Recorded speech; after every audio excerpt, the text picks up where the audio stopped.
making the world premiere today, the Coupe and the Cabriolet.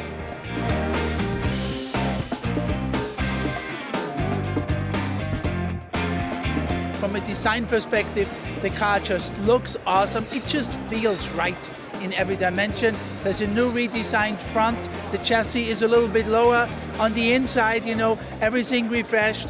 There's nothing better on a sunny day than having the roof down, the wind going through your hair. This is when driving is absolutely the funnest. But just in case you need a little bit more horsepower, then we have a C43 AMG for you. And with that car, you can put some serious rubber on the road.